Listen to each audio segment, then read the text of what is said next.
The air in the ruined church was always cool, carrying the scent of damp earth and old stone. Santiago sat on the cracked marble floor, his back resting against a pillar covered in thick green ivy.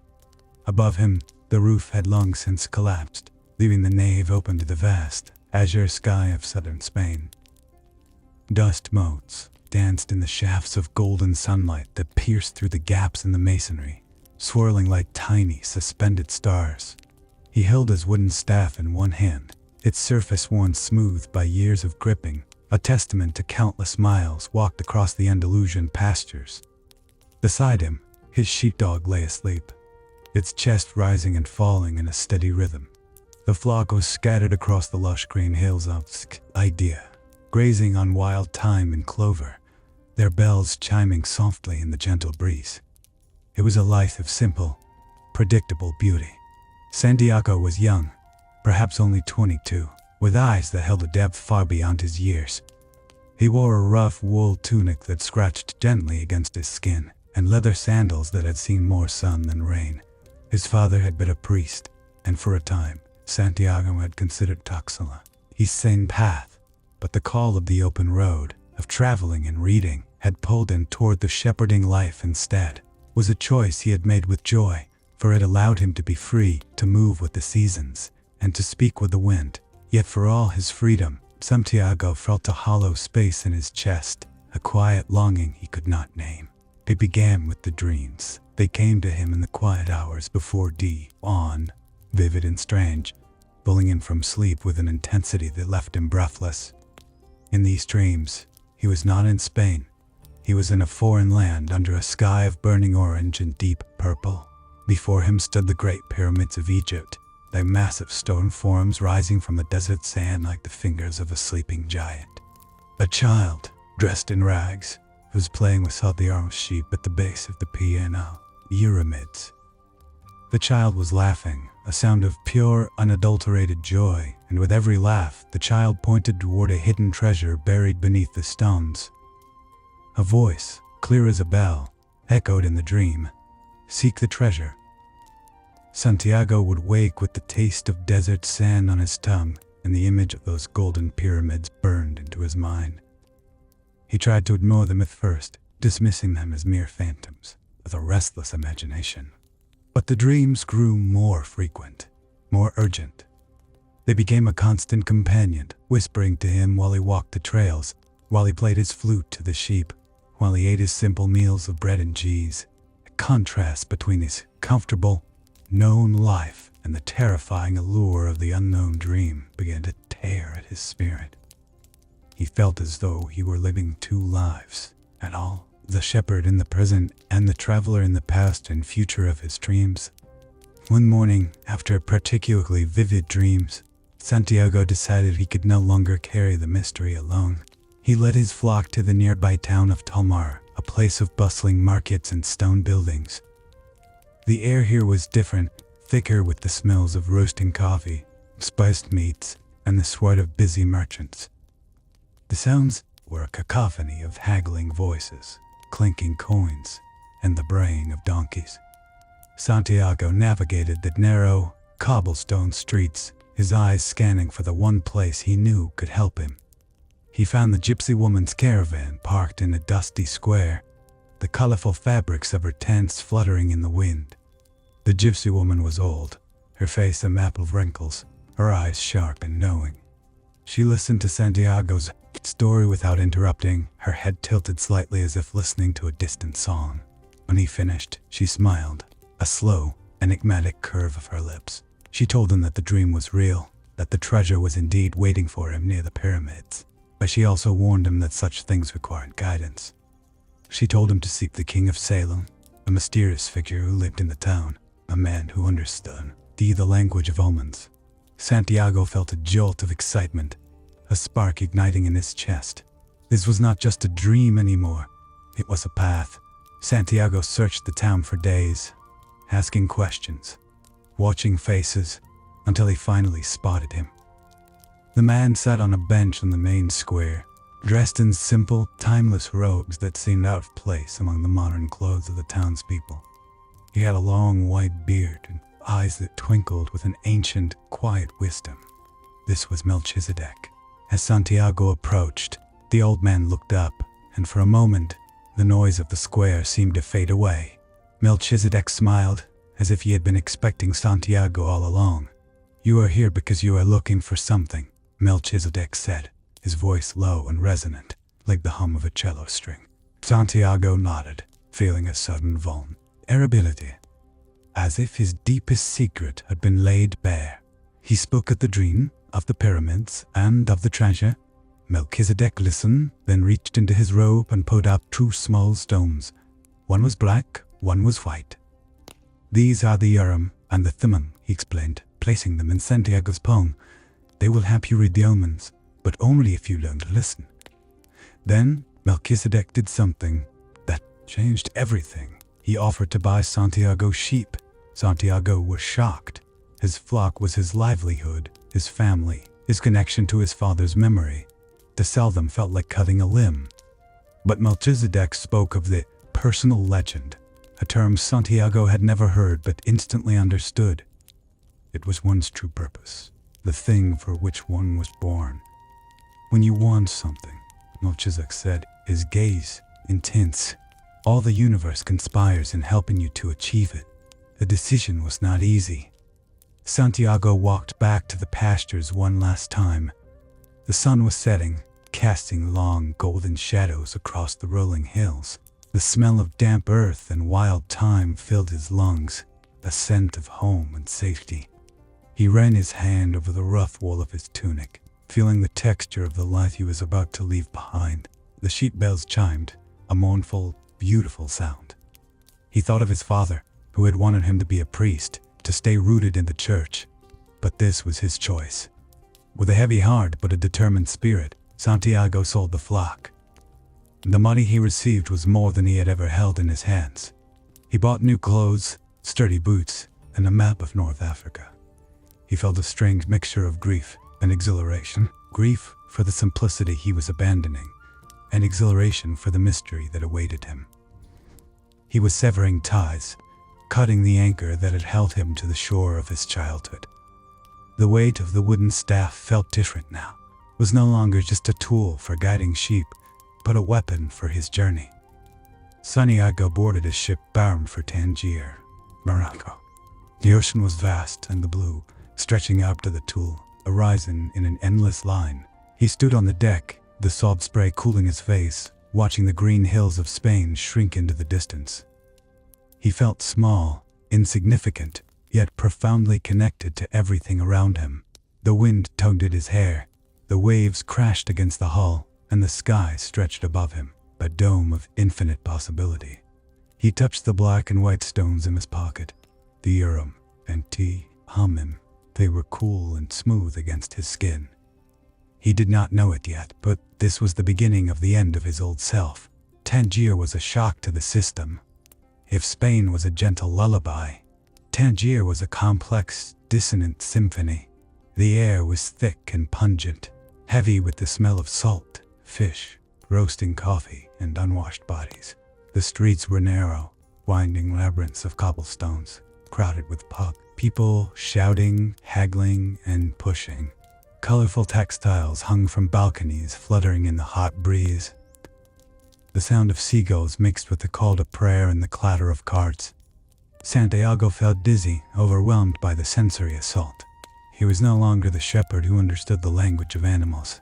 He was a stranger in the land of strangers. He spent his first few days in Tangier with a naive enthusiasm. He bought sweets, drank strong tea, and watched the world go by. But money, he quickly learned, disappeared faster than sand in a windstorm. Within a week, his savings were gone. He was left with nothing but the clothes on his back and the 2 stones in his pocket. Desperation set in, cold and sharp in his stomach. He wandered the chaotic streets, his stomach growling, his eyes scanning for work. He felt the terrifying, the reality of the unknown. The dream was still there, but the path to it was obscured by the fog of survival. One evening, as the sun dipped below the horizon, inking the sky in shades of violet and crimson, Santiago found himself in front of a small, dusty shop. The sign above the door read, Crystal Merchant. Inside, the air was cool and smelled of metallic dust and sweet mint tea. Shelves lined the walls, crowded with crystal glasses, teapots, and vases. As the last rays of sunlight hit the shop, the crystals began to sparkle, casting rainbows across the dusty floor. It was a place of quiet beauty, a sanctuary amidst the chaos of the port. Santiago asked for work, and the merchant, a tired man with a face etched by routine, hired him. Santiago began to polish the crystals. The work was rhythmic, soothing. Clink, wipe, polish. Clink, wipe, polish. This sound was like music, a gentle percussion that filled the silence of the shop. He worked for months, saving every coin he earned. He learned the language of the merchant, a man who spoke little but observed much. The merchant's life was one of quiet stagnation.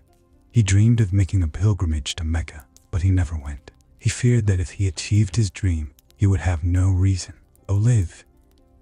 He was trapped by his own fear of change, a cautionary tale of what happens when one chooses comfort over destiny. But Santiago was different. He saw the potential in the shop and in himself. He suggested putting tables outside on the sidewalk, displaying the crystals in the sunlight. He introduced mint tea, a sweet aromatic drink that drew customers in from the busy street. Business boomed. The merchant's face, once etched with bitterness, began to soften. Santiago earned enough money to buy passage on a caravan to the desert. He was close to his dream. Yet, as the month turned into a year, a strange thing happened. The comfort of the routine began to seduce him. The shop was safe. The merchant was kind. The money was steady. Santiago found himself making excuses to stay. I will go next year, he told himself. Then enough time. The dream of the pyramids began to fade, replaced by the immediate reality of the crystal shop.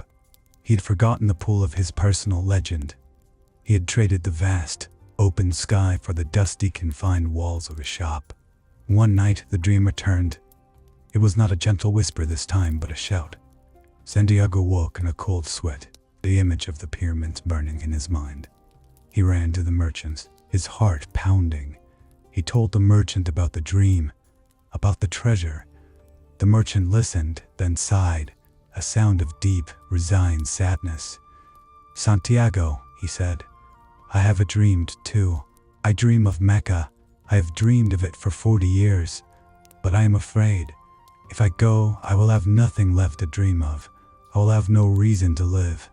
Santiago looked at the merchant, really looked at him and saw the tragedy of a life unlived. He saw the fear in the man's eyes, the fear of suffering, the fear of the unknown. And in that moment, Santiago realized the truth. Staying was a form of death. To remain in the comfort of the shop was to let his soul wither. The dream was not a suggestion. It was a command. He could not ignore it anymore. The pull of the pyramids was stronger than the comfort of the crystal. Santiago packed his bag. He said goodbye to the merchant, who gave him a small bag of money and a look of both envy and pride. Go, the merchant said. Find your treasure, and remember, the world is changed by those who dare to dream. Santiago stepped out into the hot Tangier sun, the weight of the bag in his hand, the stones in his pocket. He was penniless again, but this time he was not afraid. He had something more valuable than gold. He had clarity. He had his personal legend. The caravan was a moving city of sand, hundreds of camels, their bells chiming in a discordant rhythm, stretched as far as the eye could see. A Sahara desert lay before them, an endless ocean of golden dunes under a cloudless, azure sky. The heat was oppressive, radiating off the sand in shimmering waves. Santiago walked beside his camel, the crunch of sand underfoot a constant grounding sound. The air was dry, stripping moisture from his lips, but his spirit was hydrated by anticipation. He was no longer the boy from Andalusia. He was a traveler, a seeker. Among the travelers was an Englishman, a thin intellectual man with ink-stained fingers, carried heavy leather-bound books on alchemy, reading them by candlelight in the desert night. The Englishman spoke of turning lead into gold, of the elixir of life, of the secrets of the universe. He was a man of books, of theory, of intellect. Santiago listened, but he also listened to his heart.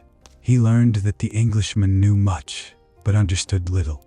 Knowledge was not the same as wisdom. The journey was hard. The days were blistering, the nights freezing. The camels groaned, the drivers shouted, and the silence of the desert pressed in on them. But Santiago thrived in this darkness.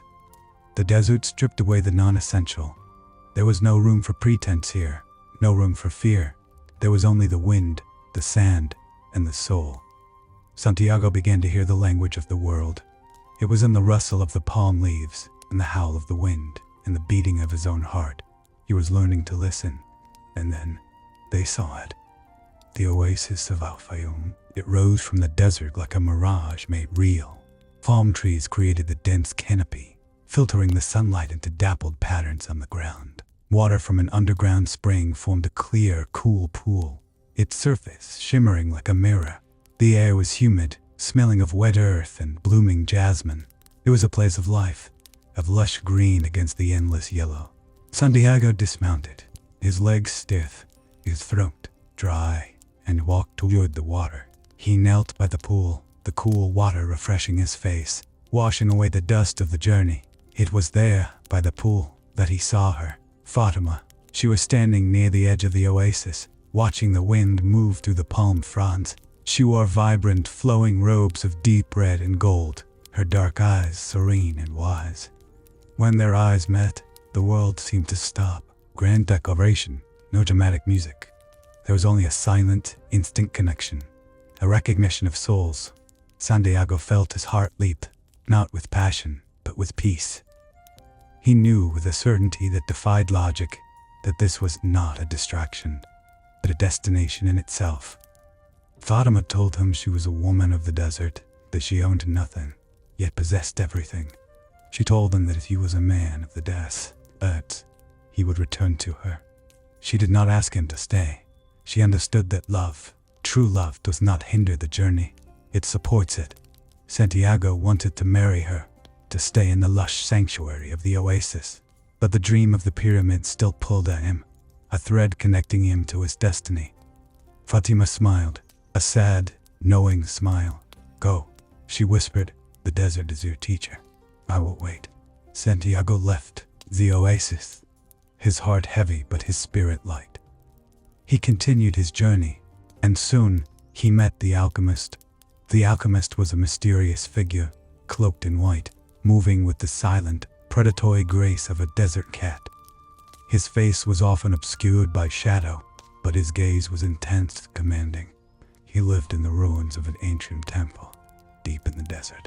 The air there was still and heavy with history, smelling of old stone and dried vines. The alchemist agreed to guide Santiago to the pyramids, but only if Santiago could prove he was a warrior of the light. The training was rigorous.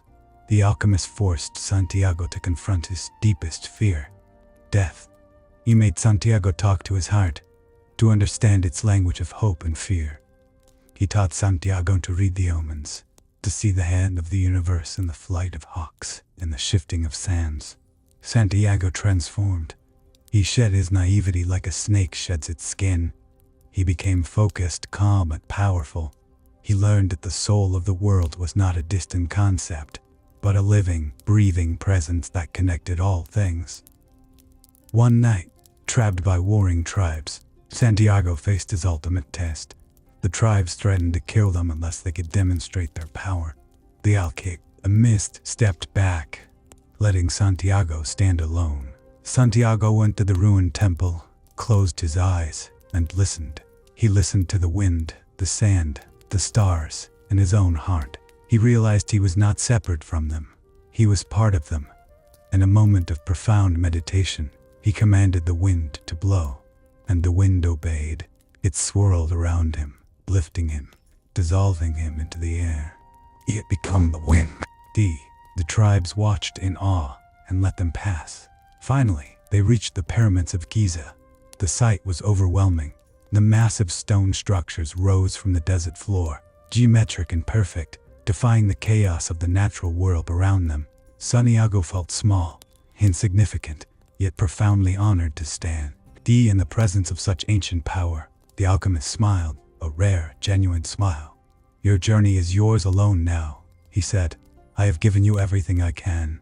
You must find the treasure yourself." The alchemist turned and walked away, fading into the distance, leaving Santiago alone at the threshold of his destiny. Santiago began to dig at the site of his dream. His hands blistered, his back ached, but he did not stop. He was close. He could feel the treasure beneath the sand. But then they came. A band of thieves, rough and armed, surrounded him. They beat him, robbed him of his meager possessions, and laughed at his foolishness. "Why are you digging here, boy?" the thief leader sneered. "I'm looking for a treasure," Santiago said, bruised and bleeding.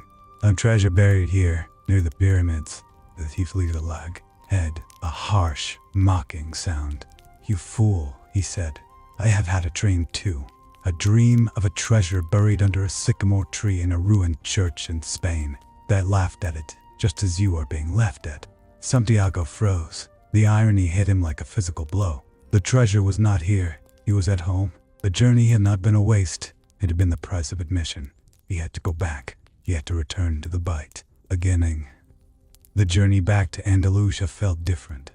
Santiago was no longer the boy who had left. He was a man of the desert, wise and fulfilled. He walked the familiar trails, the smell of wild thyme and damp earth bringing tears to his eyes. He returned to the ruined church. The sycamore tree was still there, its roots cracking in the stone floor, its leaves rustling in the breeze. The dust motes still danced in the golden sunlight. It was the same place, yet entirely different. Santiago began to dig under the tree. His shovel hit something hard. He cleared away the dirt, revealing a chest of gold and jewels. He pulled out the treasure, the literal wealth he had sought for so long. But as he looked at the gold, he did not feel greed. He felt peace. He realized that the true treasure was not the gold. The true treasure was the wisdom he had gained, the love of Fatima that waited for him, the understanding of the soul of the world. He could appreciate the gold now because he was no longer the naive boy who had started the journey. He had become the person who could hold it without being consumed by it. Santiago smiled, a smile of complete contentment. He packed the treasure, but he knew where his heart truly belonged. He would return to Tak, the oasis. He would return to Fatima. The journey had come full circle. He had left home to find himself, and in finding himself, he had found his way back. The universe had conspired, as Melchizedek had promised. And now Santiago was ready to begin the next chapter, not as a seeker, but as a man who had found his legend. The wind whispered through the sycamore leaves, a final blessing, a silent maktub. It was written, and it was good. The ship had docked, and Santiago stepped onto the quay of Tangier. The air hit him first. It was thick, heavy with the pungent smell of salt, rotting fish, and roasting coffee beans. It was a sensory assault completely different from the clean, dry air of the Andalusian pastures. He had expected a land of mystery and magic, as the old stories had promised. Instead, he found himself in a labyrinth of narrow, cobblestone streets that seemed to twist and turn without logic. The noise was deafening. Voices haggled over prices in a dozen languages. Seagulls screamed overhead, diving for scraps near the harbor. Santiago clutched his staff tightly, his knuckles white against the rough wood. He felt small. He felt exposed. The romantic dream he had carried in his heart for months suddenly felt fragile against the harsh reality of the present. He had sold his sheep. He had crossed the sea. He was here. But where was the treasure? The answer, he would soon learn, was not in the destination. It was in the survival of the journey. He wandered through the souks, trying to find a place to rest. The sun was high and unforgiving, beating down on the backs of the people around him. Santiago's tunic was already stained with dust and wet. He stopped at a fountain to drink. The cool water tasted of iron and stone. It was a simple pleasure, yet it felt like a luxury. As he wiped his mouth, a young man with sharp eyes and a quick smile approached him. The boy spoke in broken Arabic. asking if Santiago needed a guide. Santiago, trusting and naive, nodded. He did not see the danger in the boy's eager grin. He did not see the hand that slipped toward his pack. By the time the young man vanished into the crowd, Santiago was standing alone in a shadowed alley. His pack was gone. His money was gone. The map to the pyramids was gone. He was penniless in a foreign city, with no friends and no knowledge of the language. The fear that had been dormant in his chest suddenly woke up. It was a cold, sharp fear. He had loved his sheep because he wanted to see the world, had not expected the world to take everything from him in a single afternoon.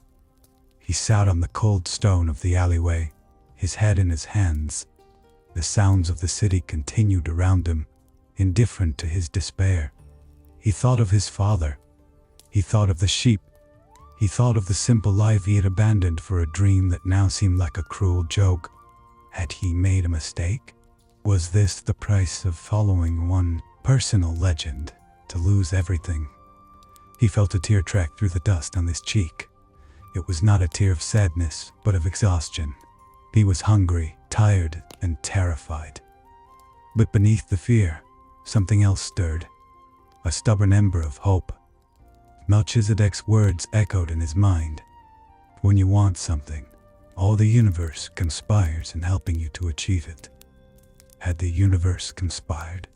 Or had it simply tested him? Santiago closed his eyes and listened. He listened past the noise of the street. He listened to the rhythm of his own breathing. He realized that if he stayed here, in this alley, he would die. Not physically perhaps, but spiritually. To stay in despair was to surrender, and surrender was the one thing his soul could not accept. He stood up. His legs were shaky, but they held him. He had to find work. He had to eat. He had to survive. Days turned into a blur of searching. Santiago walked the streets until his feet blistered. He asked for work at every corner, but he was a stranger with no references. Finally, he noticed a shop that had been closed for years. The sign above the door read, in faded letters, Crystal Merchant. Windows were dull, covered in a thick layer of grime. Inside, the air was still and cool, smelling of metal and old glass. Santiago knocked on the door. An old man with a sad, tired face opened it. This was the Crystal Merchant. He had been dreaming of Mecca for 40 years. He had never gone. He was trapped by his own fear. Santiago asked for a job. The merchant looked at him with pity. He saw a boy who had lost his way, but he also saw hunger in Santiago's eyes. Hunger, the merchant knew, was a powerful motivator. I have no money to pay you, the merchant said, but I will give you food and a place to sleep. Santiago accepted. It was better than the streets. It was a chance. The work was monotonous. Santiago spent his days polishing the crystal glasses, the soft clink of the cloth against the glass becoming a meditative rhythm. The dust motes danced in the shafts of sunlight that pierced the dark ship. At first, Santiago hated it. He wanted to be out in the world, seeking omens, finding treasure. Instead, he was scraping glass.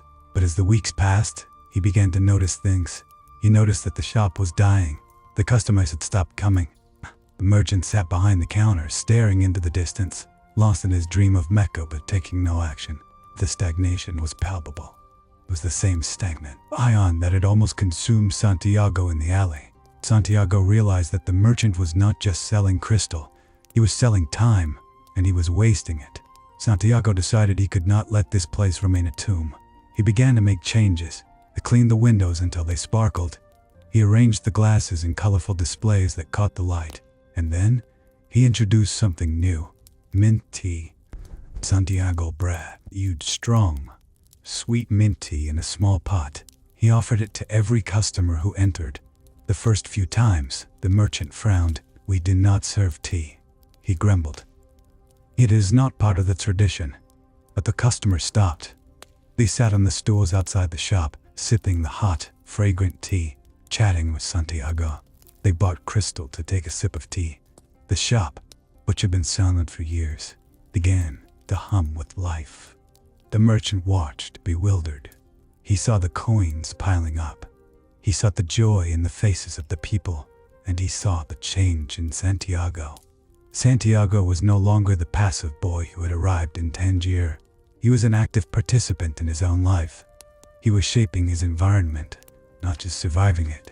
One evening, as the sun set and painted the sky in shades of purple and orange, the merchant came out to the terrace.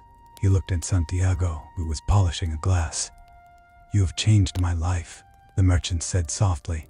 "I've dreamed of Mecca for 40 years. I was afraid to go. I was afraid that if I went, I would have no reason to dream anymore. But you have shown me that the dream is not the destination. The dream is the fuel." Santiago smiled. He understood. The fear of suffering was what key was your key. P-tie, the merchant stuck. And it was the same fear that had tempted Santiago to stay in the shop. The merchant invited Santiago to sit with him. They drank tea together, the silence between them comfortable and full of meaning. "You are a strange boy," the merchant said. "You have no money, no family, no home. Yet you seem to possess everything." Santiago looked out at the chaotic streets of Tangier. "I have my head." "RT," Santiago replied, "and I am learning to listen to it." And the merchant nodded slowly. He knew what Santiago meant. He had felt the pull of his own heart, but he had silenced it with routine. Santiago, however, had chosen to follow the whisper. He knew the treasure was not in Tangier. He knew that the dream of the pyramids was still calling him. But he also knew that he needed to prepare. He needed to understand the language of the world. And the crystal shop was his classroom. He was learning that even in the most mundane tasks, there is magic. There is the soul of the world in every crystal, every leaf of mint, every coin earned. Months passed. Santiago became a master of the shop. He'd revitalized the business, and the merchant was not wealthy. He offered Santiago a partnership. He offered him a home. He offered hire and made a life of comfort and security.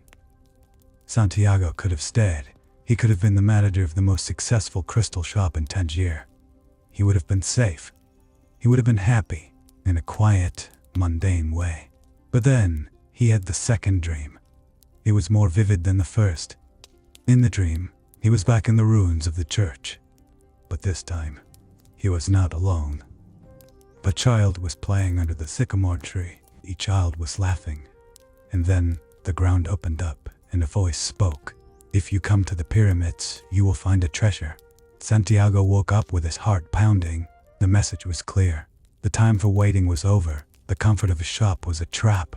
It was a gilded cage. He realized that if he stayed, he would die inside. His soul would wither, just as the merchants had for 40 years. He had to leave. The next morning, Santiago approached the merchant. The old man was polishing a glass, his movements slow and deliberate. "I am leaving," Santiago said. The merchant did not look up. "I know," he said. "I have been waiting for this day." Santiago felt a lump in his throat. He had grown to respect a merchant, even if he disagreed with his choices. "We can come with me?" Santiago asked. "We could go to Eka together. You could fulfill your dream." The merchant stopped polishing. He looked at Santiago with eyes that were suddenly bright with tears. "No," he said, "I cannot. I am too old, and I am too afraid. But you are the wind. Go, find your treasure, and remember me when you are rich." Santiago hugged the old man. It was a brief, tight embrace. It was the closing of a chapter. Santiago left the shop, a small amount of money the merchant had given him. It was not much, but it was enough to join a caravan heading south.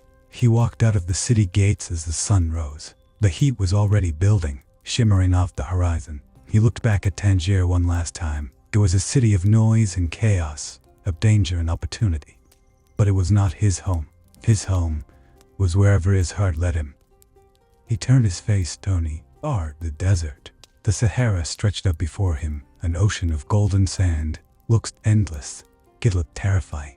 But Santiago felt a surge of excitement.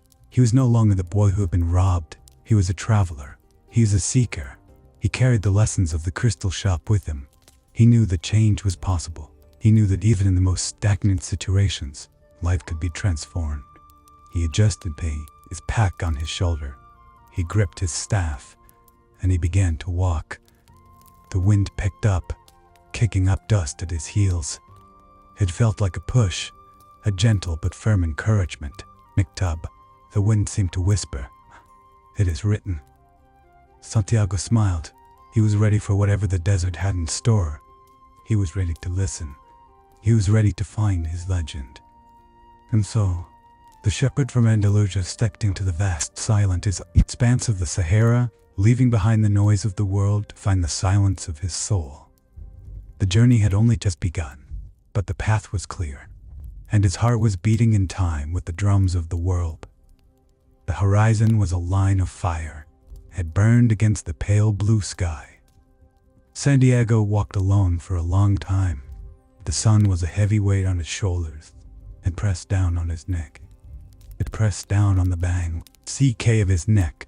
The sand was not just ground, it was a living thing. It shifted under his boots. It whispered with every step. He walked until his legs burned. He walked until the world narrowed to the path ahead.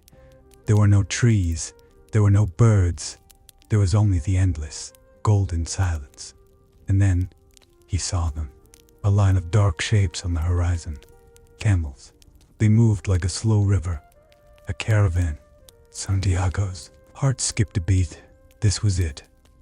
The first step into the deep desert. He quickened his pace. His sandals kicked up clouds of fine, white dust. The heat shimmered around him. It distorted the air. It made the world look like a painting left in the rain. He reached the edge of the caravan as the sun began to dip. The shadows grew long and thin. They stretched across the dunes like fingers. The caravan was a chaotic mess of noise and movement. Merchants shouted in a dozen different languages. Camels groaned and spat. The air smelled of sweat, leather, and dried meat. It was overwhelming. I was alive. Santiago stood still for a moment. He felt small. He felt insignificant. But he also felt a strange sense of belonging. He was part of the flow now. He was part of the journey. A man with a face like weathered stone approached him. He wore a turban of deep indigo. His eyes were dark and sharp. He looked Santiago up and down. He did not smile. "You are alone," the man said. His voice was rough, like gravel. Santiago nodded. "I am looking for the oasis," he said. "I want to cross the desert." The man studied him for a long moment. Then he nodded once. "The desert takes what it wants," the man said. "It gives nothing for free, but you have the war, because someone is willing to pay." He gestured with a long, bony hand. "Come, we leave at dawn. Do not be late." Santiago followed the man into the heart of the caravan. He found a small space between two large camels. The ground was hard and uneven. He sat down on a bundle of ropes. The smell of the camels was strong. It was musky and warm. It was the smell of life in the desert. He closed his eyes. He listened to the sounds around him, the lowing of the animals, the crackle of a small fire, the murmur of voices in the dark. It was a lullaby of the road. He fell asleep quickly. His dreams were filled with sand, endless, shifting sand. Dawn came with a sudden burst of light. The sky turned from black to purple to gold. The caravan stirred like a waking beast. People moved with practiced efficiency. They checked their supplies. Yes, they tightened the straps on the camels. They checked their water skins. Water was more valuable than gold here. Santiago watched them. He learned by watching. He saw how they moved. He saw how they cared for their animals. He saw the respect they had for the desert. It was not a fear. It was a reverence. When everything was ready, the camel driver raised his whip. He did not strike anyone. He just held it high, signal. The caravan began to move. The camels stood up in a slow, graceful wave. Their knees buckled and then straightened. They were built for this. They were born for this. Santiago mounted the camel provided for him. It was a large, gray beast. It had long lashes that protected its eyes from the sand.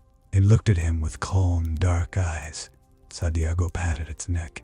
"We're going together," he whispered. The camel, snorted softly, and then they were moving. The rhythm of the camel's walk was hypnotic. Up and down, left and right, cough. Up and down, it was a gentle rocking. It made Santiago sleepy again, but he kept his eyes open. He wanted to see everything. The dunes rose and fell like waves in an ocean. They were golden in the morning light. They were pink in the midday sun. They were purple in the evening shadow. The landscape never stayed still. The wind was the sculptor. It changed the world every hour. Santiago felt the wind on his face. It was hot and dry. It tasted of dust. It felt like a hand brushing his cheek. He felt connected to it. He was not separate from the desert. He was part of its breath. On the third day, Santiago met the Englishman. The Englishman was traveling alone. He had a small group of camels. He carried a heavy pair of bra, CK on his back. Santiago noticed the pack. It was bulging and looked heavy. The Englishman was a thin man. He had a pale face that burned easily in the sun. He wore a wide-brimmed hat to protect his neck. He was reading a book, a thick, leather-bound book. Santiago found this strange. Who reads in the desert? Who has time for books when survival is at stake? Santiago approached the Englishman's camel. The Englishman looked up. He had bright, eager eyes. He looked tired. "Hello," Santiago said. "I am Santiago. I am a shepherd from Spain." The Englishman smiled. It was a warm smile. "I am the Englishman," he said, "and I am an alchemist. Or, I am trying to become one." He patted his heavy pack. "I've read every book on alchemy in the world," the Englishman said. "I know all the theories. I know the secrets of the philosopher's stone. I know how to turn lead into gold. I just need to find the master. I need to find the place where the magic happens." Santiago listened. He nodded politely, but he felt the difference. The Englishman talked about the desert. He talked about the alchemy in his books. He talked about the stars. But he did not listen to the desert. He did not listen to his heart. He was searching for answers in ink and paper. Santiago knew that the answers were in the wind. They were in the silence. They were in the beating of his own chest. "Do you listen to the wind?" Santiago asked.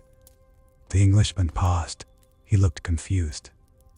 "The wind is just air," the Englishman said. "It is movement. It is weather. It is not magic." Santiago smiled gently.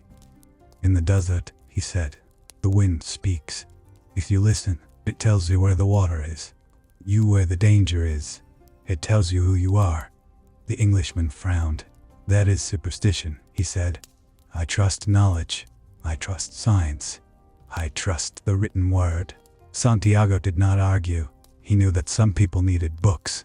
He knew that some people needed to understand the world with their minds before they could understand it with their hearts. Maybe the Englishman was on his own path. Maybe his books his omens. Maybe his thirst for knowledge was his personal legend. They traveled together for a few days. They did not speak much, but they shared a silence. It was a comfortable silence. Santiago watched the Englishman read. He watched the way the man's eyes moved across the pages. He watched the way the man's fingers traced the words. It was a ritual. It was a prayer. Santiago respected it, but he also felt a pull towards something else, something deeper. He felt the desert calling to him. It was a low hum in his bones. It was a song without words. He closed his book for a moment. He looked out at the dunes. He saw a hawk circling high above. The hawk was a speck against the blue. Santiago watched the hawk. He felt a sudden shift in the air. The wind changed direction. It became sharper. It smelled different. It smelled teas, that of ozone. It smelled of rain. But there was no rain in the desert. Not here. Not now. Santiago's heart skipped. He felt a chill. A cold chill in the hot sun. He looked at the Englishman. The Englishman was still reading. He did not notice. Santiago looked at the camel driver. The camel driver was looking at the horizon. His face was tense. He had seen it too. Santiago looked at the other travelers. They were talking quietly. They were nervous. Santiago knew what it meant. The omens were warning them. Danger was coming. That night, the atmosphere in the camp was thick, was heavy with fear. The travelers spoke in hushed tones. They checked their weapons. They sharpened their swords. They filled their water skins one last time. Santiago sat by his camel. He held his staff. He felt the vibration of the ground. It was subtle. It was like a distant drum. Thump, thump, thump. It was getting louder. It was getting closer. The Englishman sat next to him. He put his book away. He looked pale. "What's that sound?" The Englishman whispered. His voice was trembling. Santiago did not answer. He was listening. He was listening to the heart of the world, and the heart was beating fast. It was beating with fear. It was beating with anger. Sudden lie, a shout rang out. It was a scream of terror. Attack! Attack! The darkness exploded with fire. Torches were lit. The camp became a chaotic swirl of light and shadow. Camels screamed. Men shouted. Swords clashed. Santiago jumped up. He grabbed his staff. He looked around. He saw figures emerging from the darkness. They were fast. They were silent until the last moment. They were raiders. They were thieves. They were thieves and tied the camels. They wanted the goods. They wanted the lives. Santiago did not know how to fight. He was a shepherd. He knew how to guide sheep. He did not know how to kill men, but he knew how to survive. He ducked behind a camel. The camel was large and worn. It shielded him from the worst of the chaos. He heard the sound of steel on steel. He heard the thud of bodies hitting the sand. He heard the cries of the one hounded. It was a nightmare. It was a blur of violence. He felt a hand grab his arm. It was the camel driver. "Run!" the driver shouted. "To the dunes! Hide! Do not let them take you!" Santiago ran. He ran into the darkness. He ran until his lungs burned. He ran until the sounds of battle faded behind him. He ran until he collapsed in the shadow of a large dune. He lay there, gasping for air. His heart was hammering up against his ribs. It felt like it would burst. He was alive. He was shaking, but he was alive. He waited in the dark. He waited for hours. The battle seemed to go on forever. Then, slowly, the sound stopped. The shouting ceased. The clashing of swords ended. There was only the sound of the wind and the sound of his own breathing. Santiago waited a little longer. He was not stupid. He knew that danger could still be near. But eventually he crawled out of the dune. The moon was high in the sky. It cast a pale silver light over the desert. Santiago looked back at the camp. It was a scene of devastation. Tents were torn. Goods were scattered. Bodies lay on the sand. It was a grim sight. It was a harsh reminder of the world's cruelty. Santiago felt a wave of sadness. He felt a wave of grief. He had lost friends. He had lost companions, ions. He had lost the Englishman. He had not seen the Englishman since the attack began. He hoped he was alive. He hoped he was safe. Santiago began to walk. He did not know where he was going. He only knew that he had to keep moving.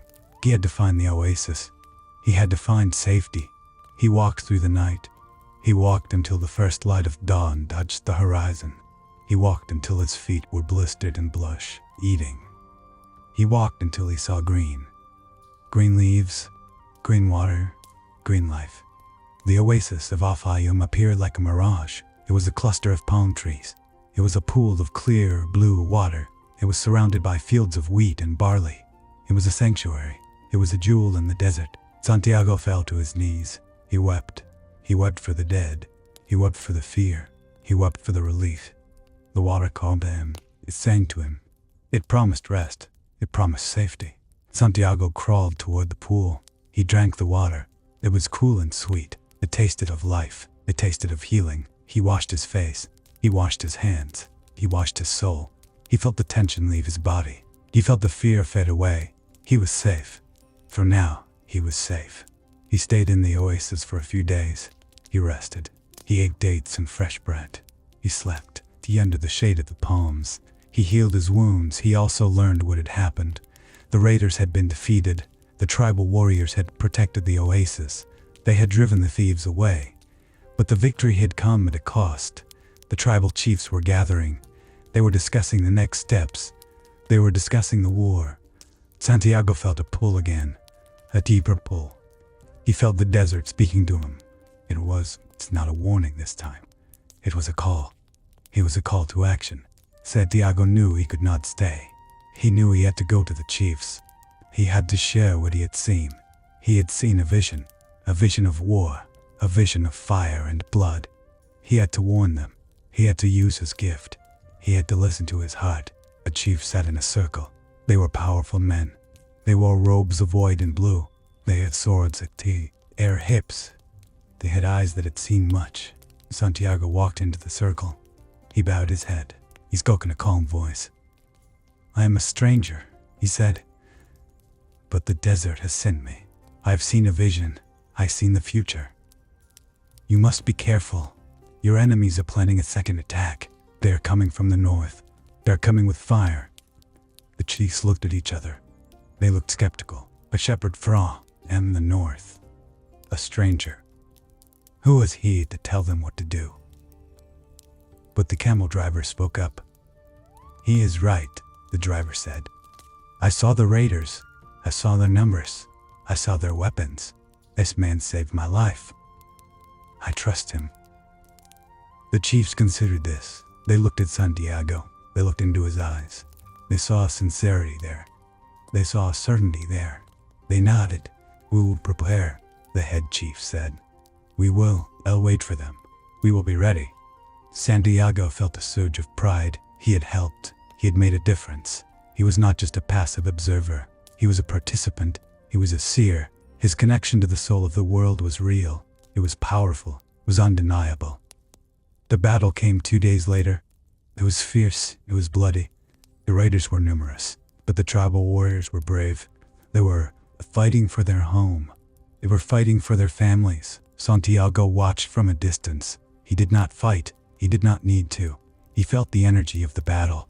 He felt the fear and the courage. He felt the love and the hate. He felt it all. And he felt the wind.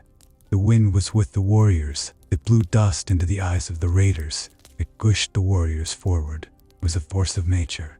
It was the will of the world. The battle ended. By sunset, the raiders were defeated. They fled into the desert. The warriors cheered. They celebrated. They danced. They sang. They thanked the gods. They thanked the desert, and they thanked Santiago. The head chief approached him. He held a cup of wine. "You are a hero," the chief said. "You saved us. You saved our lives. You saved our homes. Stay with us. Be one of us. We have much to teach you and much to give you." Santiago looked at the chief. He looked at the happy faces. He looked at the safe oasis. It was a tempting offer. It was a life of honor. It was a life of purpose. He could stay here. He could be a warrior. He could be a hero. He could be safe. But his heart was not here. His heart was elsewhere. His heart was beating for something else. Something bigger. Something deeper. Santiago shook his head. "Thank you," he said. "I am honored, but I must go. My journey is not over. I have a personal legend to fulfill. I have a treasure to find. I have a destiny to meet." The chief nodded. He understood. "Then go," the chief said. "May the desert be kind to you. May you find what you seek." He handed Santiago a small pouch. It was filled with gold coins. "For your travels," the chief said. "Take it. It is a gift, not a payment." Santiago took the pouch. He felt its weight. It was heavy. It was valuable. But it was not what he sought. He sought something intangible. He sought wisdom. He sought love. He sought himself. He bowed to the chief. He bowed to the warriors. He bowed to the oasis. And then he turned his back on the celebration. He walked away from the safety. He walked away from the comfort. Walked back toward the desert. He walked back toward the unknown. He walked back toward his legend. The desert was dark again. The stars were bright. They were like diamonds scattered on black velvet. Santiago longed under the stars. He felt small again, but he did not feel afraid. He felt connected. He felt the stars above him. He felt the sand beneath him. He felt the wind around him. He felt the heartbeat in his chest. They were all one. They were all part of the same song, and he was singing along. He was listening. He was learning. He was becoming. He walked for days. He walks through the heat. He walks through the cold. He walks through the storms. He walks through the silence. He walks through the loneliness. He was changing. He was shedding his old skin. He was becoming something new. He was becoming a man of the dead. Sir, he was becoming a man of the world. He was becoming a man of his heart. And then he saw her. She was standing by the pool of another oasis. She was wearing robes of red and gold. Her hair was dark and flowing. Her eyes were like the desert sky. They were deep and endless. Santiago stopped. He froze. His heart stopped beating. For a moment, there was no world. There was no desert. There was only her. He walked toward her. He did not know why. He did not know how. He just knew that he had to. She looked at him. She smiled. It was a small smile. It was a gentle smile. It was a smile that held the sun. "You are late," she said. Her voice was soft. It was like the sound of water. Santiago felt a tear roll down his cheek. He did not know her name, but he knew her soul. He knew her heart. He knew that she was his, and he was her. "I am Fatima," she said. "I am a daughter of the desert. I wait for the wind. I wait for the man who will come. I waited for you." Santiago nodded. He could not speak. His voice was caught in his throat. He reached out his hand. She took it. Her hand was warm. It was soft. It was perfect. They stood there for a long time. They did not need to speak. They did not need to move. They just were. They were together. I were whole. The desert was silent.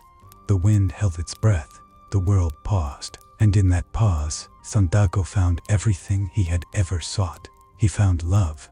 He found peace. He found home. They talked for hours. They sat by the pool. They watched the sunset. They watched the stars rise. Fatima told him stories. She told him about the desert. She told him about the wind. She told him about the stars. She told him about the soul of the world. Santiago listened. He learned. He understood. He realized that love was not a distraction. Love was a destination. Love was a partner. Love was a force that supported the journey. It did not slow him down. It gave him wings. It gave him strength. It gave him purpose. "You must go on," Fatima said. She was looking at the fire. Her face was illuminated by the flames. It was beautiful. "Now," Santiago said, "my treasure is far away. My legend is waiting." Fatima nodded. "Then go," she said. "Know this. Love is not a chain. Love is a bridge. It connects us across any distance.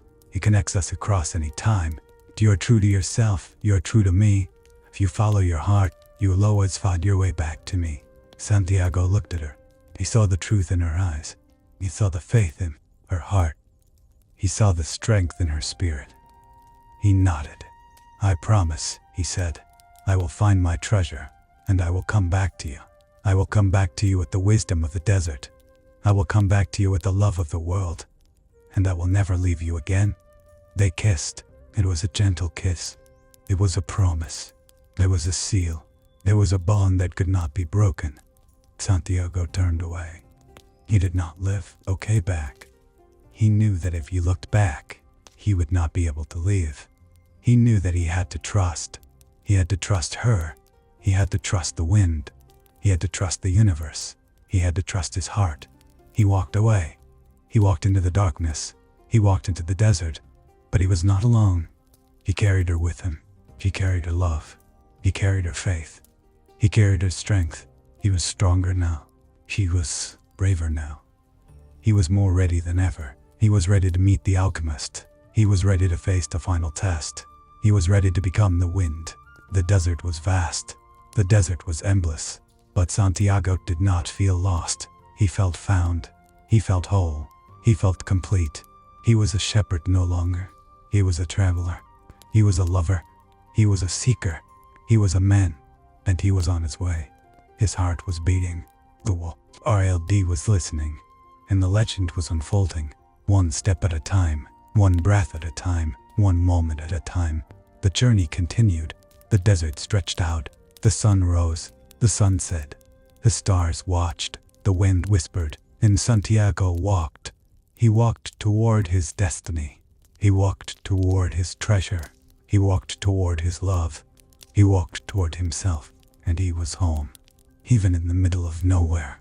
Even in the heart of the desert, he was home. The desert did not end where the oasis had begun. It expanded. It grew. It swallowed the horizon whole. Santiago walked alone. The silence was heavy. It was pressed against his skin like a second layer of clothing. He felt the heat radiating from the sand. It was a dry, baking heat. It seeped into his bones. But he did not stop. He could not stop. The pull was too strong. He was a thread, a golden, invisible thread connecting his chest to the distant shimmering heat. He followed it. He followed the whisper of the wind. Days passed, or perhaps hours. Time lost its meaning in the desert. It was only the sun, and the shadow, and the walking. Santiago's lips were cracked. His throat was dry as dust, but his heart was loud. It beat a rhythm, a drum. Thump, thump, thump, thump, thump. It told him he was alive. It told him he was on the right path. He remembered the alchemist's words. Listen to your heart. It fears nothing, except the pain of suffering. Santiago closed his eyes for a moment. He let the wind blow across his face. It carried the scent of ancient stones. It carried the memory of the oasis. It carried the scent of jasmine and wet earth. Fatima. He smiled. Even in the thirst, even in the exhaustion, he smiled. Because he knew that love was not a distraction. It was fuel. It was the fire that kept him moving. He opened his eyes, and there, ahead, rising from the dunes like a ghost, are the ruins. They were old, older than the pyramids, older than the kingdoms. They were the remnants of a temple, a place where the desert had reclaimed the stone. Vines of dried thorn clung to the walls. They looked like vines, like the skin of the earth itself. Santiago approached slowly. His staff felt heavy in his hand, but he did not lean on it. He walked with purpose. He walked with the confidence of a man who had already lost everything and found more. As he reached the shadow of the largest ruin, a figure stepped out. The figure was tall, cloaked in black. The face was hidden in shadow, but the eyes were sharp, like two stars in the night sky. Santiago stopped. He did not reach for his knife. He did not run. He simply stood, and he listened to the wind, to the silence, to the heart. "You are late," the alchemist said. His voice was low, rough, like gravel grinding under a boot. Santiago looked at him. He looked at the man who had watched him from the shadows, the man who had guided him without speaking. "I am here," Santiago said. His voice was steady. "I am here." The alchemist nodded. He did not smile. He did not welcome him. He simply turned and walked back into the darkness of the temple. Santiago followed. He stepped over the threshold. The air inside was cool. It smelled of dry dust and old incense and time. The alchemist stopped in the center of the room. He turned around. The light from the entrance caught the edge of his cloak. "You have traveled far," the alchemist said, "but you have not yet begun." Santiago felt a chill, not from the cold, but from the truth of the words. "What do you mean?" Santiago asked. The alchemist looked at him. His gaze was intense. It stripped away Santiago's defenses. It saw the shepherd. It saw the lover. It saw the seeker. "You have followed omens," the alchemist said. "You have survived danger. You have fallen in love. These are the lessons of the world. But now you must learn the language of the soul."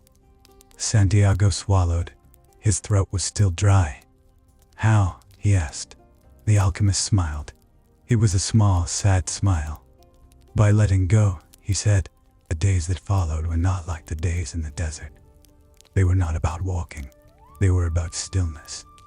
The alchemist did not teach Santiago with books. He did not teach him with theories. He taught him with questions, with silence, with pain. "Who are you?" the alchemist would ask, and Santiago would answer, "I am Santiago, I am a shepherd." "No," the alchemist would say. "That is what you do." "Who are you?" Santiago would think. He would look at his hands. He would look at the sky. "I am a man," he would say. "No," the alchemist would say. "That is a category. Who are you?" Santiago would feel frustration rising. It was a hot, tight feeling in his chest. He wanted to shout. He wanted to leave. But he stayed. Because he trusted. He trusted the alchemist. He trusted the journey. Slowly, the answers changed. "I am the wind," Santiago said one evening. The sun was setting, painting the sky in bruises of purple and gold. The alchemist nodded. "Closer," he said. "But not yet." Santiago closed his eyes. He listened to the wind outside. It whistled through the cracks in the stone. It sounded like a voice. It sounded like a friend. He realized that he was not separate from the wind. He was part of it. The same energy that moved the sand, moved his blood. The same energy that cooled the night, heated his skin. He was not a man in the desert. He was the desert. He was the world. And for the first time, he felt the soul of the world. It was not a concept. It was a presence. It was warm. It was loving. It was everywhere. The alchemist watched him. He saw the change. He saw the fear dissolve. In its place was a quiet power, a stillness. "You are ready," the alchemist said. Santiago opened his eyes. The room was dark. Only the moonlight streamed through the broken roof. "Ready for what?" Santiago asked. "To meet your destiny," the alchemist said. "To cross the final threshold." Santiago stood up. His legs were stiff, but his spirit was light. "Where do we go?" he asked. The alchemist pointed. He pointed toward the north, toward the distant, glittering line of the horizon. "To the pyramids," he said. Santiago felt a surge of excitement, but also fear. The pyramids were the place of the dream, the place of the treasure, but they win. Also a place of danger, of unknowns. "Are you afraid?" the alchemist asked. Santiago looked at him. "Yes," he said. The alchemist nodded. "Good," he said. "Fear is the companion of courage. Do not let it stop you. Let it sharpen you." They left the temple. They left the ruins. They walked back into the open desert. The night was cold. The stars were bright. They were countless. They looked like diamonds scattered on black velvet. Santiago looked up. He saw the same stars that watched over the Andalusian pastures. He saw the same stars that watched over the oasis. They were the same. The world was one, and he was part of it. He walked with the alchemist. They did not speak. They did not need to. The silence between them was full of understanding, full of respect, full of the unspoken bond between teacher and student, between guide and traveler. Days turned into weeks. The landscape changed. The golden dunes gave way to rocky plateaus. The air became thinner, colder. Santiago's body adapted. His skin toughened. His eyes adjusted to the glare. He moved with the grace of a desert cat, silent, efficient, observant. The alchemist walked beside him. Sometimes he would stop. He would point to a bird, or a crack in the stone, or a change in the wind. "What do you see?" he would ask. Santiago would look. He would listen. He would interpret. "The bird is flying low," Santiago would say. "It means rain is coming," or "it means danger," the alchemist would correct. "Look closer." Santiago would look. He would see the tension in the bird's wings. He would see the fear in its eyes. "Danger," Santiago would say.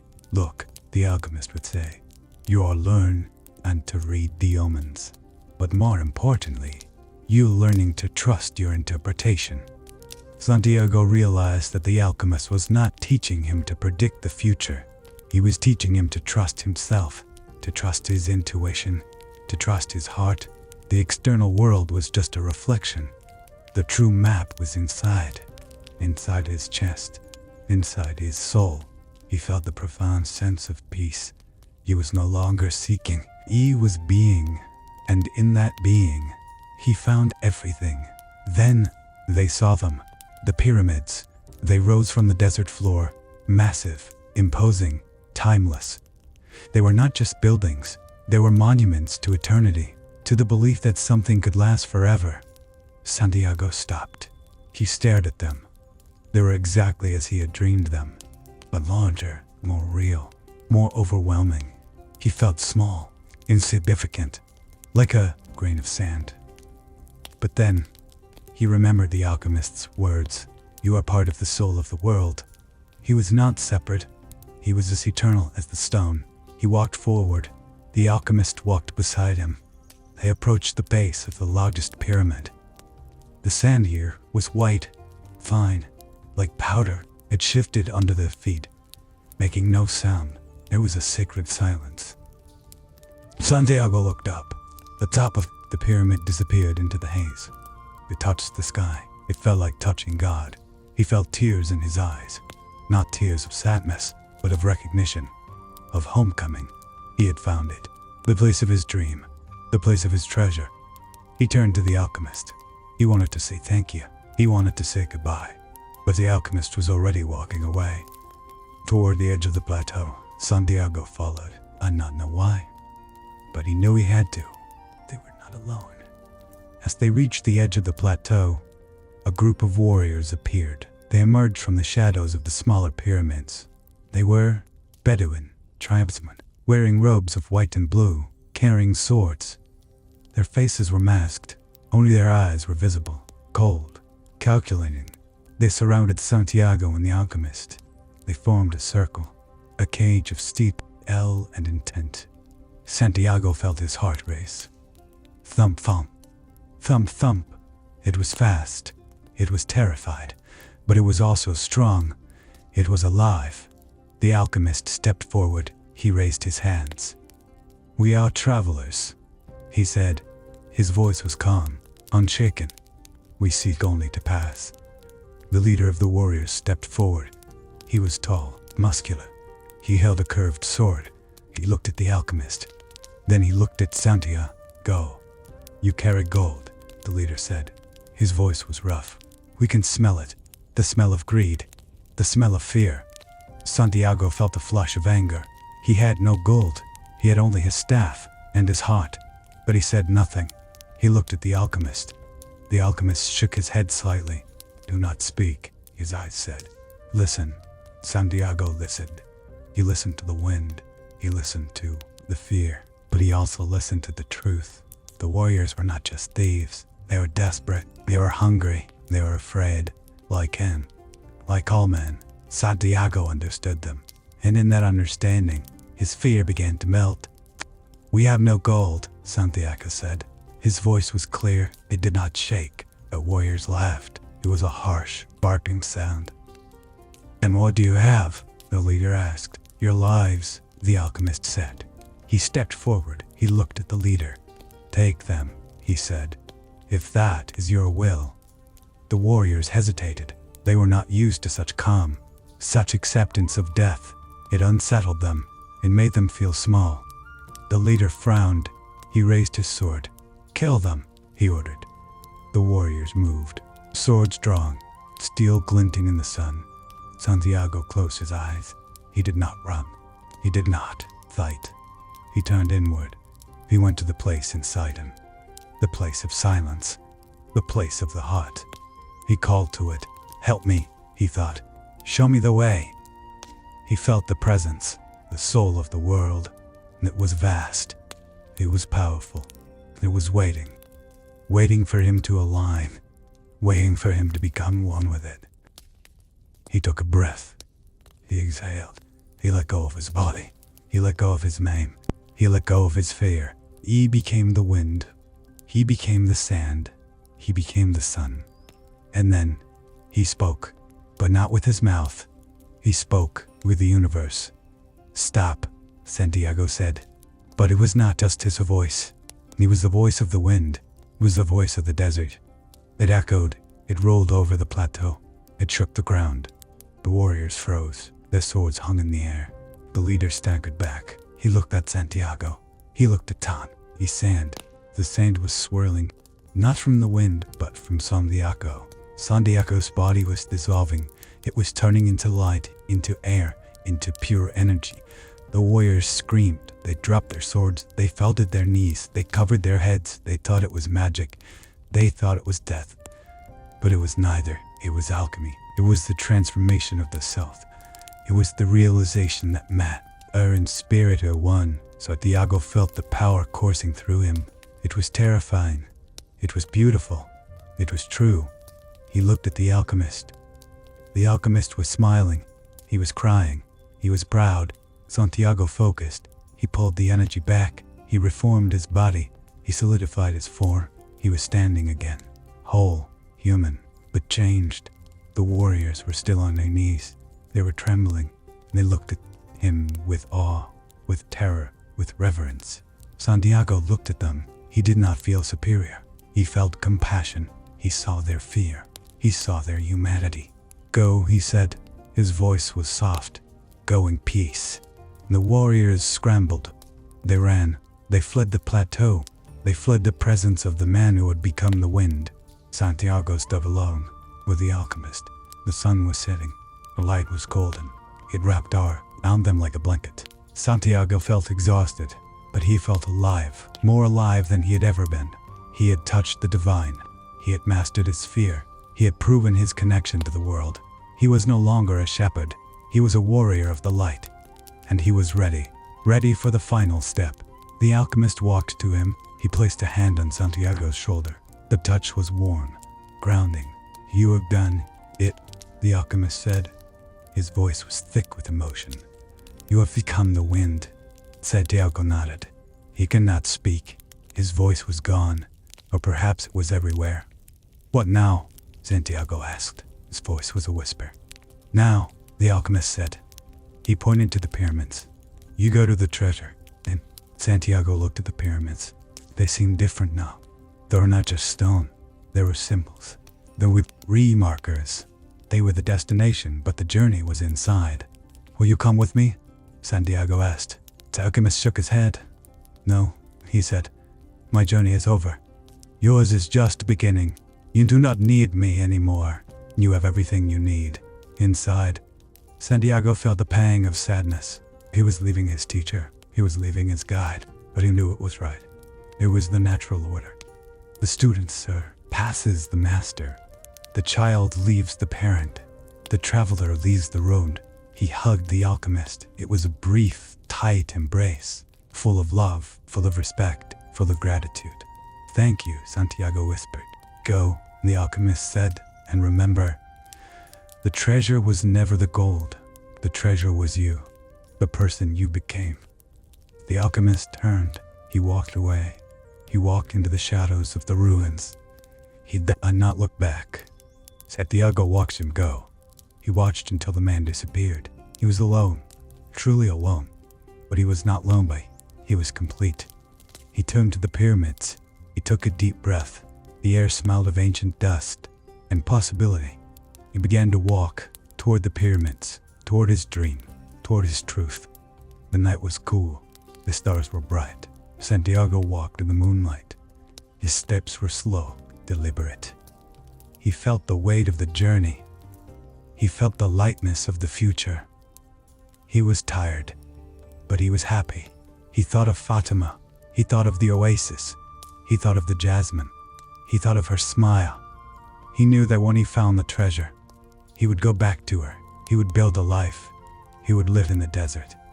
He would be with her. And he would be happy. Because he would be himself. Because he would be free. Because he would be loved. He reached the base of the pyramid. He looked up. The stone was massive. It was cold. It was real. He took out a shovel. It was a simple tool, made of wood and iron, but it was enough. He began to dig. The sand was soft. It gave way easily. He dug. He dug with purpose. He dug with hope. Dug with faith. The moon rose higher. The shadows lengthened. Santiago dug. He dug unto it till his hands blistered. He dug until his back ached. He dug until he hit something hard. Stone. He smiled. He was close. He was so close. He dug faster. His heart pounded. Lunk thump, thump, thump. It was the sound of destiny. It was the sound of home. He cleared the sand. He uncovered the stone. It was a marker. It was a sign. It was the place of the dream, the place of the treasure. Santiago dropped his shovel. He fell to his knees. He looked at the spot. He waited.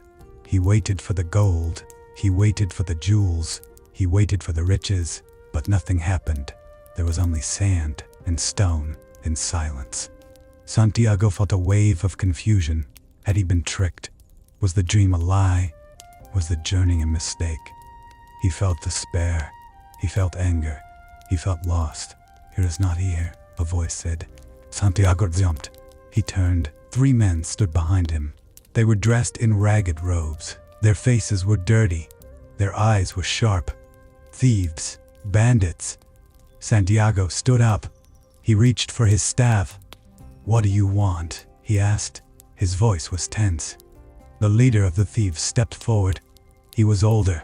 His beard was gray. His eyes were sad. "We want what you are digging for," the thief said. "Gold," the other thieves said.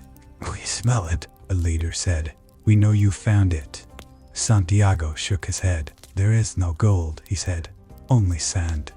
The thieves laughed. It was a cruel sound. "Liar," the leader said. "You have been following omens. You have been guided by the stars. You must have found it.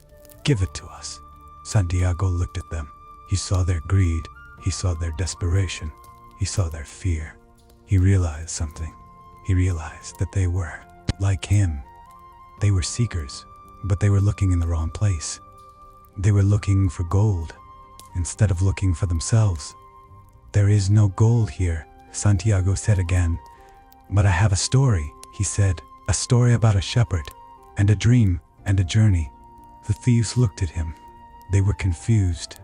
"We don't want a story," the leader said. "We want gold." Santiago smiled. It was a sad smile. "Then you will leave empty-handed," he said. The thieves drew their swords. They moved to attack. Santiago did not fight, simply closed his eyes. He listened to the wind. He listened to the heart, and he remembered the alchemist's words. The treasure was never the gold. The treasure was you. Santiago opened his eyes. He looked at the thief leader. "Why are you here?" Santiago asked. The thief hesitated. "To find treasure." He said. "Where?" Santiago asked. "Here," the thief said. "No," Santiago said. "You are not here to find treasure. You are here because you are lost. You are here because you are afraid. You are here because you have forgotten who you are." The thief stared at him, his sword lowered. "How do you know that?" he whispered. Santiago stepped forward. He looked into the thief's eyes. "Because I was you," Santiago said, "and I found the truth." "What truth?" the thief asked. Santiago leaned in. He whispered, "The truth is that the treasure is not here. It is back home, under the sycamore tree, in the ruined church, where you started." The thief's eyes widened. "How do you know that?" he asked. His voice was trembling. Santiago smiled. "Because," he said, "you had a dream, didn't you?" The thief froze. His face went pale. His sword. He fell to his knees. He began to cry. "Yes," he sobbed. "I had a dream of a church, and a tree, and a treasure." Santiago nodded.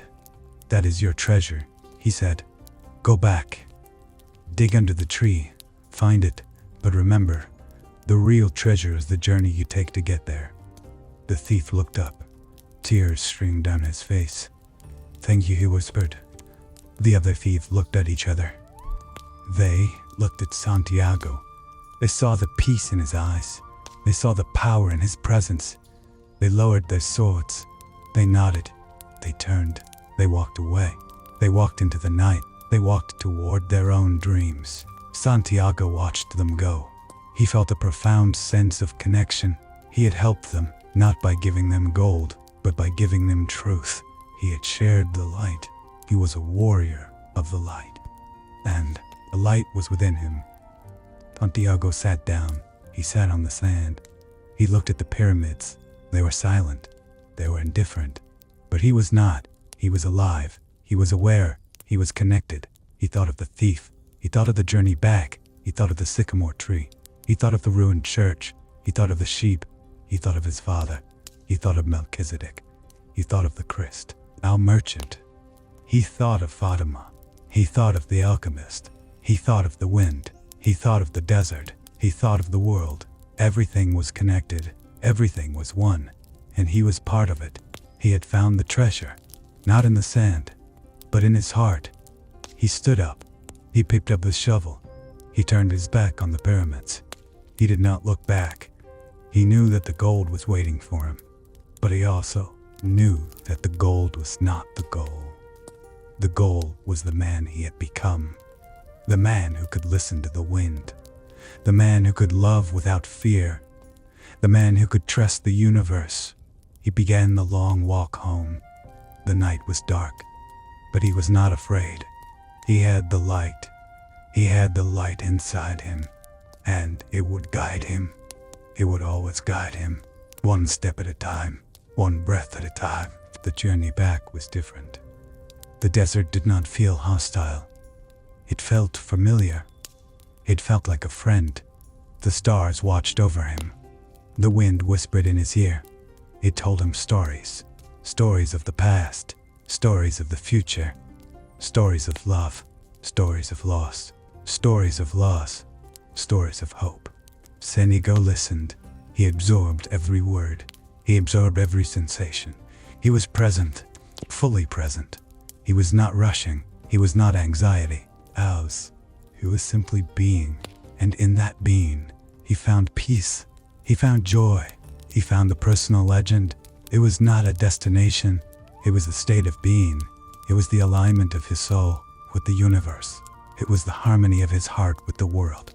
He walked for days. He walked for weeks. The landscape changed. The desert gave way to scrubland. The scrubland gave way to green fields. The green fields gave way to the familiar hills of Andalusia. Santiago's heart raced. He recognized the smell of the air. Damp earth, wild thyme, olive trees. Home. He was home. He walked faster. He ran.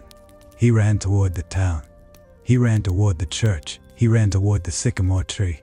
His breath was ragged. His legs were tired, but his spirit was soaring. He saw the church. It was ruined. It was overgrown. It was beautiful. He saw the tree. It was large. Its roots cracked the stone. Its leaves rustled in the wind.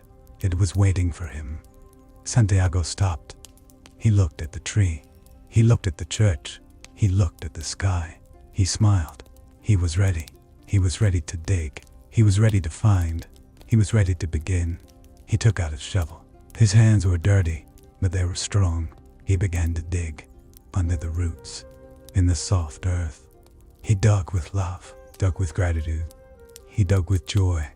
The sun was setting. The golden hour light filtered through the leaves. It danced on the dirt. It danced on his face. It was magical. It was holy. And then, his shovel hit something hard. Metal. Santiago's heart stopped. He dropped the shovel. He fell to his knees. He used his hands. He dug with his fingers. He pulled away the dirt. He uncovered the chests. Gold, jewels, precious stones. The treasure. The dream, the prophecy. It was real. Santiago stared at it. He felt a surge of excitement. But then, he felt something else. He felt peace. He felt completeness. He realized that the gold was not the point. The point was that he had come back. The point was that he had learned. The point was that he was whole. He picked up a jewel. It glinted in the sunset. It was beautiful, but it was cold. He put it down. He looked at the sky. He looked at the trees. He looked at the church. He looked at the world. It was warm. It was alive. It was beautiful.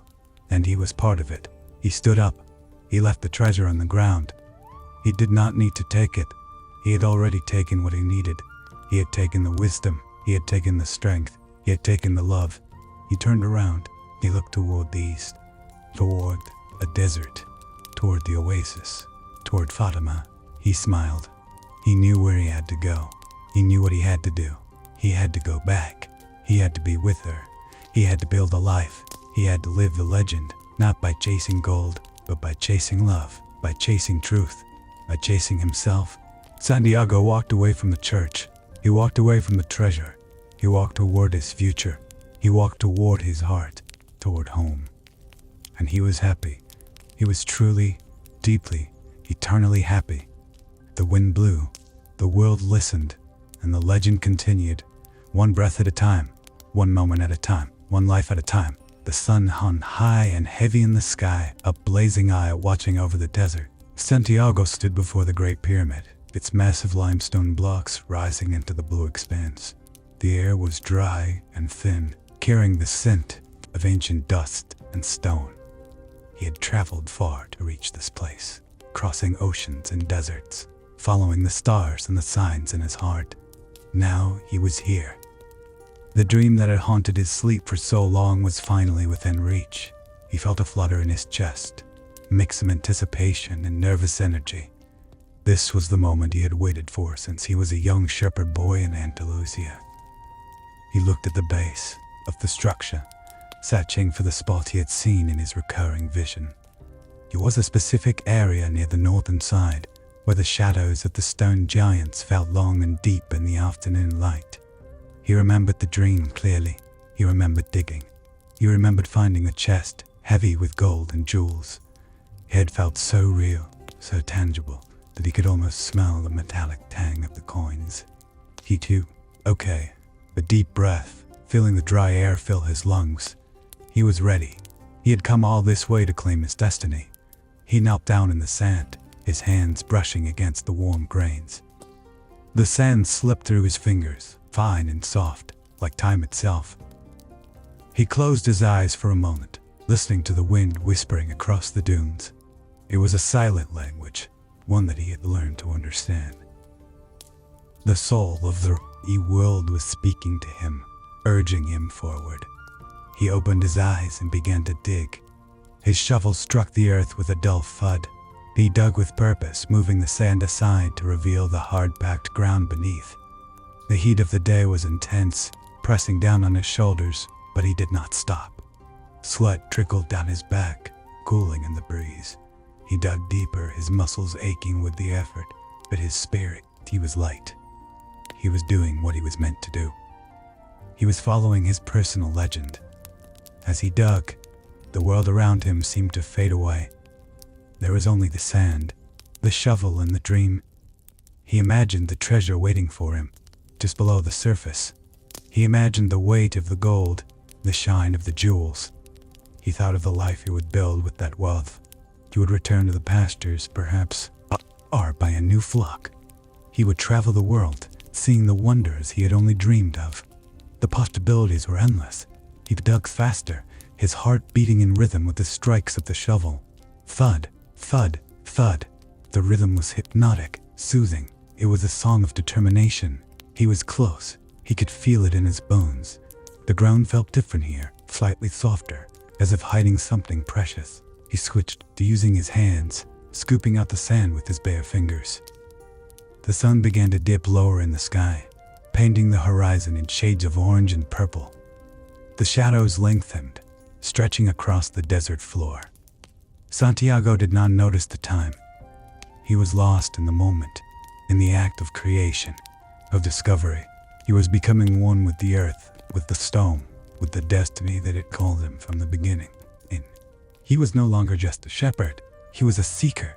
He was a man on a journey, and he was so close to the end.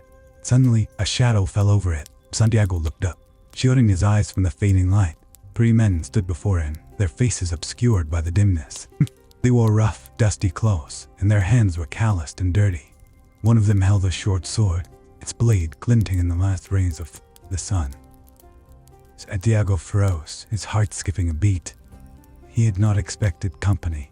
He had expected solitude, or perhaps the silence of the desert. But here were men, strangers in a strange land. The leader of the group stepped forward, a man with a scar running down his cheek and eyes that held a mixture of cruelty and curiosity. He looked at Santiago, then at the hole in the ground, then back at Santiago. "What are you doing here, boy?" the man asked, his voice rough like grinding stones. Santiago swallowed hard, trying to keep his voice steady. "I am digging," he said. "I am looking for treasure." The men laughed, a harsh, barking sound that echoed off the pyramid stones. The leader wiped a tear from his eye, still chuckling. "Treasure? You think you can find treasure by digging in the sand? This is a fool's errand." Santiago felt a surge of anger, but he pushed it down. He remembered the alchemist's words. "Do not let fear rule your heart." He looked at the men, really looked at them. He saw not just thieves, but men who were lost, men who were searching for something they could not name. "I am not a fool," Santiago said quietly. "I am following my legend." The leader's smile faded. He stepped closer, invading Santiago's space. He smelled of stale wine and sweat. "Your legend?" the man sneered. "What legend?" "The legend of a fool who dies in the desert." Santiago stood up, brushing the sand from his knees. He felt small, but he did not back down. "The legend of the world," he said. "The legend that is written in the stars and in the heart." The leader stared at him for a long moment, then shook his head. "You're crazy," he said. "But you are digging in my spot?" Santiago frowned. "Your spot?" The man nodded. "I've been coming here for years. I've been digging for months. I have found nothing but sand and rocks. But I know it is here. I know it." Santiago felt a strange sense of déjà vu. He had heard this before, in a different context, in a different life. "What are you looking for?" Santiago asked. "A treasure," the man said. "A treasure that was shown to many. In a dream. A dream of a church in Spain, with a sycamore tree and a pile of gold." Santiago's breath caught in his throat. The world seemed to stop spinning. The sounds of the desert faded into a dull hum.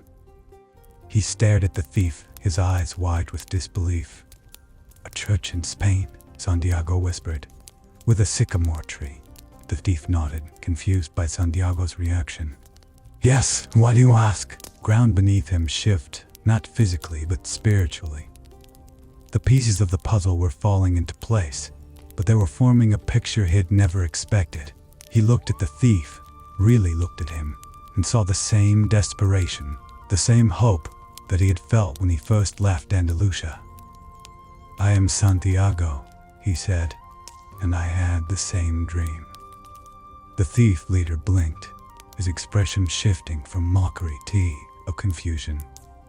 He looked at Santiago, searching his face for any sign of deception. But Santiago's eyes were open, honest, and filled with a quiet intensity. The leader lowered his sword slightly, though he did not sheath it. "You had the same dream?" he asked, his voice less harsh now. "Yes," Santiago said. "I had the dream when I was a shepherd. I traveled all the way here, across the sea, across the desert, to find this treasure. And now I find that you, a stranger, also have the dream." The thief let out a long, weary sigh. He gestured for Santiago to sit down on a nearby rock. Santiago hesitated, then sat, keeping his distance. The leader sat opposite him, resting the sword across his knees. "My name is Omar," the thief said, "and I have been coming here for 3 years. I left my home in Cairo because of the dream. I sold my eyes shop, my life, everything to come here. And every night, I dream of a ruined church in Andalusia.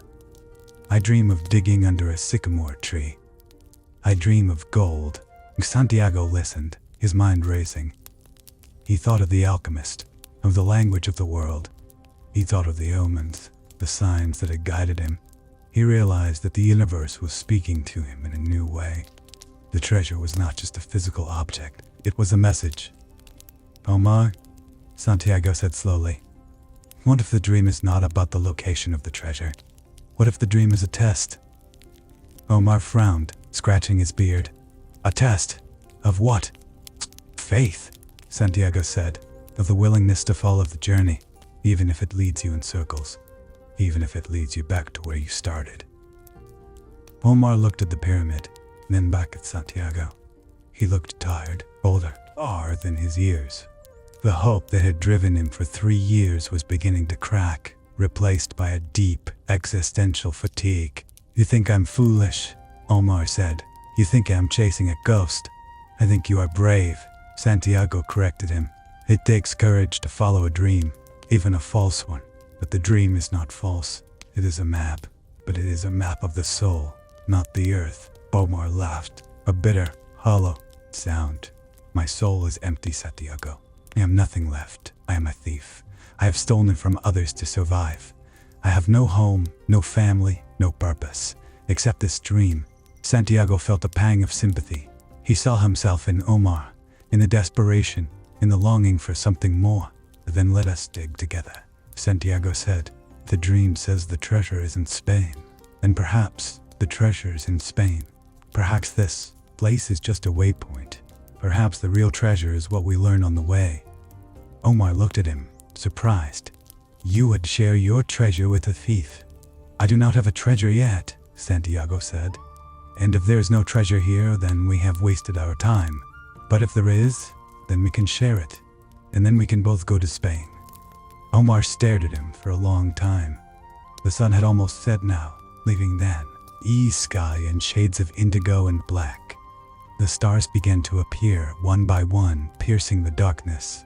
Omar slowly stood up and sheathed his sword. "You are a strange man, Santiago," he said, "but you have the spirit of a king or a fool." "Perhaps both," Santiago smiled. "Come, let us dig. If we find nothing, we will part as friends. If we find something, we will part as partners." Omar nodded, a flicker of hope returned into his eyes. "Agreed." They dug together, the rhythm of their shovels sinking up in the quiet night. The air had cooled, and the stars shone brightly above them, a canopy of diamond dust. Santiago felt a sense of camaraderie with Omar, a bond forged in the shared pursuit of a dream. They talked as they dug, sharing stories of their lives, their fears, their hopes. Omar spoke of his childhood in Cairo, of a life here, had abandoned for a chance of fortune. Santiago spoke of the Andalusian pastures, of the sheep, of the simple life he had left behind. They were opposites, yet they were mirrors of each other. Both were seekers, both were lost, and both were hoping to find their way home. As they dug, Santiago's mind wandered back to the pyramids, to the Alchemist, to Fatima. He thought of the desert, of the wind, of the silence, realized that the journey had changed him. He was no longer the same boy who had left the church. He was a man who had spoken to the wind, who had turned into sand, who had loved the woman of the desert. He was a man of the world, and he was ready for whatever came next. They dug until their hands were blistered and their backs ached. But they did not stop. They were driven by the dream, by the hope that it was real. And then Omar's shovel struck something hard. Clang. The sound rang out in the night, sharp and clear. Both men froze. They dropped to their knees, brushing away the sand with frantic hands. Beneath the sand, they found a stone. There was not a natural rock, but a carved slab, covered in moss and dirt. Omar pulled out a small knife and began to scrape away the grime. As the dirt cleared, symbols appeared on the stone, ancient symbols. Symbols that Santiago recognized from the books of the Englishman, from the scrolls of the Alchemist. "There's a marker," Santiago whispered. "It marks the spot." Omar's hands trembled as he dug around the edges of the stone. He pried it loose, revealing a hollow space beneath. And inside, wrapped in rotting cloth, was a small leather pouch. Omar pulled it out, his breath hitching in excitement. He upended the pouch, and a glint of gold caught the starlight. "Gold," Omar breathed. "Real gold." Santiago looked at the pouch, feeling a surge of triumph. They had done it. They had found it. But as he looked at the gold, he felt a strange emptiness. It was not the treasure he had dreamed of. It was not the chest of jewels. It was just a small pouch of coins. "Is this it?" Omar asked, his voice trembling. "Is this treasure?" Santiago looked at the gold, then at Omar's face. He saw the disappointment warring with the joy. He realized that the dream had been a trick, a cruel joke played by the universe. Or perhaps it was a lesson. "It is a start," Santiago said gently. "It is enough to buy passage to Spain." Omar stared at the coins, then at Santiago. Tears welled in his eyes. "Spain," he whispered. "I can go home." "Yes," Santiago said. "You can go home." Omar spent the rest of the night preparing for his journey. He packed the gold carefully, wrapping it in his tunic. He looked at Santiago with a mixture of gratitude and awe. "You saved me," Omar said. "You brought me to this spot. You gave me hope." "I did not save you," Santiago said. "You saved yourself. You followed your dream. You did not give up." Omar nodded, standing up. He extended his hand, and Santiago shook it, feeling the rough calluses of the thief. "I will never forget you, Santiago," Omar said. "When I am back in Cairo, I will tell everyone about the shepherd who became an alchemist in the desert." Santiago smiled. "I am just a shepherd," he said, "but I am happy." Omar laughed, a genuine warm sound. "Then be happy, Santiago, and go to your love." He turned and walked away into the black darkness, his figure silhouetted against the stars. Santiago watched him go, feeling a sense of closure. The thief was going home. Santiago was going home. They had both found what they were looking for, in different ways. Santiago turned back to the pyramid, to the hole they had dug. He looked into the hollow space, at the empty cloth where the pouch had been. He felt a strange sense of irony. He had traveled thousands, endies of miles, crossed oceans and deserts, faced death and transformation, only to find a small pouch of gold that was not his. And yet, he did not feel cheated. He felt enriched. He had learned so much. He had met the king of Salem. He had worked in a crystal shop. He had crossed the desert. He had met the alchemist. He had loved Fatima. He had become a man of the desert. The gold was not the point. The journey was that, the point. The transformation was the point. He realized that the treasure had been with him all along. It was in his heart, in his memories, in his experiences. He smiled, a peaceful, contented smile. He had found his personal legend, and it was not a pile of gold. It was a life well lived. The journey back was different from the journey out. On the way out, Santiago had been driven by curiosity and ambition. He had been eager, restless, full of questions. On the way back, he was driven by love and purpose. He was calm, centered, at peace. He traveled with Omar, who had found his own path, and they parted ways in Tangier, each going their separate ways. Santiago boarded a ship bound for Spain, the salt air filling his lungs. He watched the coast of Africa disappear into the mist, feeling a sense of finality. Azure behind. He was returning to the land of his birth. The sea was vast and blue, stretching out to the horizon. Santiago stood on the deck, leaning against the railing, feeling the wind in his hair. He thought of Fatima. He thought of the oasis, of the well, of her dark eyes and her serene smile. He wondered if she was waiting for him. He wondered if the desert had changed her, or if she had remained the same, a key, constant in a shifting world. He knew that she would be there. He knew that love was not a distraction, but a destination. He knew that he was ready to build a life with her. He was ready to be a husband, a partner, a man of the desert. The ship rocked gently on the waves, a lullaby of the ocean. Santiago closed his eyes, listening to the sound of the water, the cry of the gulls, the creak of the wood. He was home. He was going home. And for the first time in his life, he felt no fear. He felt only anticipation, a quiet joy that bubbled up from his soul. He was Santiago, the shepherd who had become a man of the world, and he was coming back. The town looked exactly as he had left it, yet it felt different. The colors were brighter, the sounds more vibrant.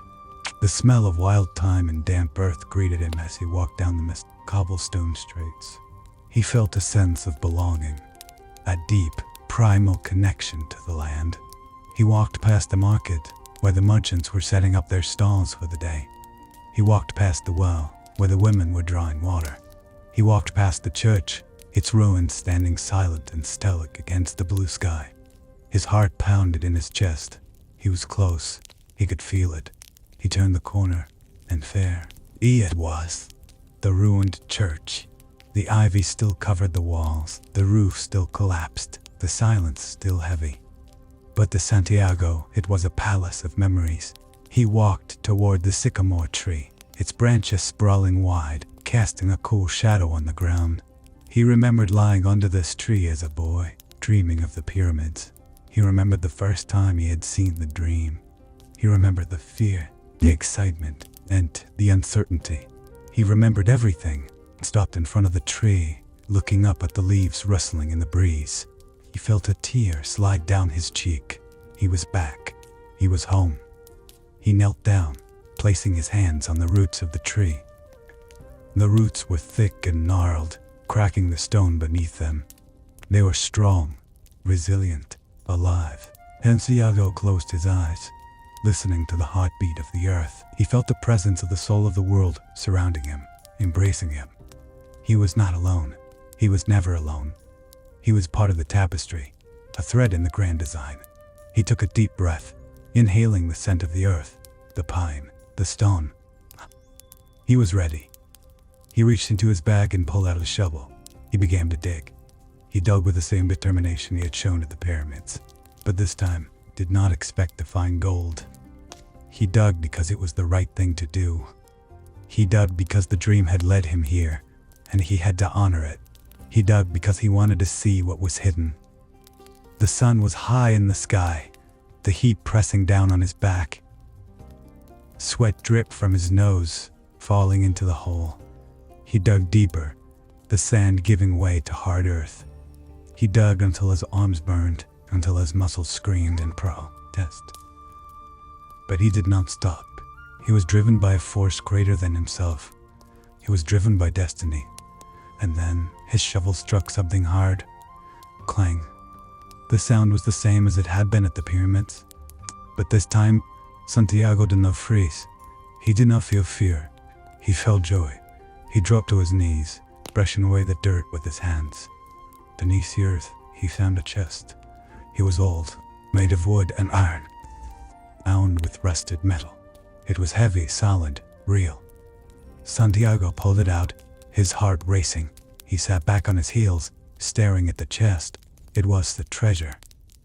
It was the gold and jewels he had dreamed of. He reached out, his fingers trembling, and opened the lid. Inside, wrapped in velvet, were bars of gold, piles of jewels, coins from distant lands. It was a fortune. It was more wealth than he could ever spend in a lifetime. He stared at it, feeling a surge of excitement. But then he looked around. He looked at the church, the trees, the sky. He looked at the world, and he realized that the gold was not the point. The point was that he had come back. The point was that he had learned. The point was that he was whole. He picked up a jewel. It glinted in the sunlight. It was beautiful, but it was cold. He put it down. He looked at the sky. He looked at the trees. He looked at the church. He looked at the world. It was warm. It was alive. It was beautiful, and he was part of it. He stood up. He left the treasure in the ground. He did not need to take it. He had already taken what he needed. He had taken the wisdom. He had taken the strength. He had taken the love. He turned around. He looked toward the east, toward the water, oasis, toward Fatima. He smiled. He knew where he had to go. He knew what he had to do. He had to go back. He had to be with her. He had to build a life. He had to live the legend, not by chasing gold, but by chasing love, by chasing truth, by chasing himself. Santiago walked away from the church. He walked away from the treasure. He walked toward his future. He walked toward his heart. He walked toward home. And he was happy. He was truly, deeply, eternally happy. The wind blew. The world listened, and the legend continued. One breath at a time, one moment at a time, one life at a time. He walked with a light step, his spirit soaring. The treasure remained in the ground, a secret kept by the earth and the sycamore tree. It would be there for the next seeker, for the next dreamer, to the next shepherd who dared to follow his heat. Art. Santiago did not regret leaving it. He knew that the true wealth was not in the chest, but in the journey. He had gained everything he needed. He had gained the understanding of the soul of the world. He had gained the ability to listen to his heart. He had gained the courage to face his fears. He had gained the love of a woman who understood the language of the desert. He was a man transformed. He was a man of the light, and he was ready for the next chapter. The road to the oasis was long, but he did not mind. He had time. He had patience. He had faith. He walked through the fields, past the sheep, past the villages, past the mountains. He walked with the wind at his back, the sun on his face. He sang softly, a melody of the desert, a song of the heart. The birds sang with him. The trees wrestled in response. The stones hummed in harmony. He was one with the world. He was part of the great dance of life. And he was happy. He was truly, deeply, eternally happy. The oasis appeared in the distance, a green jewel in the yellow desert. Palm trees swayed in the breeze, their fronds whispering secrets to the wind. Santiago felt his heart swell with emotion. He was almost there. He could smell the jasmine, the wet earth, the cool water. He could hear the sound of the pool, the laughter of the camels, the call to prayer. He walked faster, his legs eager, his spirit light. And then he saw her. Fatima. She was standing by the well, her robes flowing in the breeze, her dark hair catching the sunlight.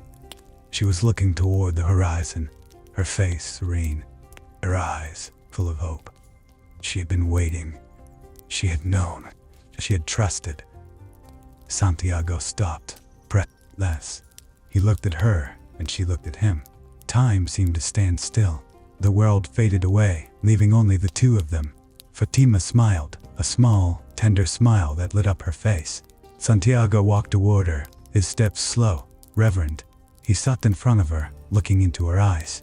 He saw his own reflection, his own journey, his own soul.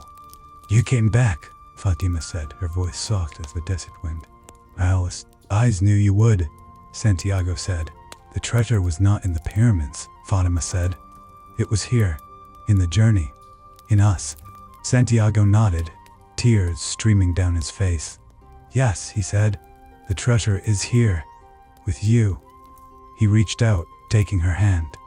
Her skin was warm, her fingers strong. He squeezed her hand, feeling the connection, the bond, the love. "I have so much to tell you," Santiago said. "So many rise, so many wonders." Fatima smiled, squeezing his hand back. "I have all the time in the world," she said. "We have a life to build, a legend to live." Santiago looked at the oasis, the desert, the sky. He looked at Fatima, his love, his partner, his home. He felt a sense of completeness, of peace, of joy. He was home. He was whole. He was happy, and the legend continued. They sat together under the shade of the all trees, watching the sun dip below the horizon. The sky was a canvas of fire and gold, painting the desert in shades of amber and rose. The air was cool, carrying the scent of flowers and sand. Santiago and Fatima sat close, their shoulders touching, their hands intertwined. They did not need to speak. The silence between them was full of meaning, full of love, full of understanding. They had both been on their own and journeys, and now they had found each other. They were two halves of a whole.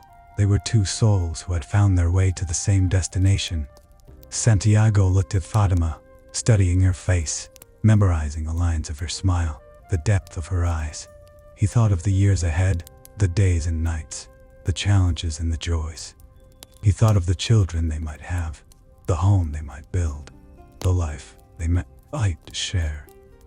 He felt a sense of gratitude, a deep, abiding thankfulness. He had come so far, only to find that the greatest treasure was the person sitting next to him. He had learned that the universe conspires to help those who pursue their dreams. He had learned that love is not a distraction, but a force. He had learned that the world is alive, and that we are part of it. He had learned that the journey is more important than the destination. And he had learned that happiness is not a place, but a state of being. He looked at the sky, and the first stars appearing in the twilight. He felt the wind brush against his cheek. He felt the warmth of Fatima's hand in his. He felt the peace of the desert. He felt the joy of life. He was happy. He was truly, deeply, eternally happy. The stars came out one by one, a million diamonds scattered across the black velvet of the night sky. The moon rose, a silver orb casting a soft, ethereal light over the dunes. The desert was quiet, still, peaceful. The wind whispered through the palm fronds, a lullaby for the world. Santiago and Fatima sat in the silence, listening to the sounds of the night. Camels rested in the distance, their heads bowed, their breathing slow and steady. The pool reflected the moon, a mirror of silver on the dark water. The world was beautiful.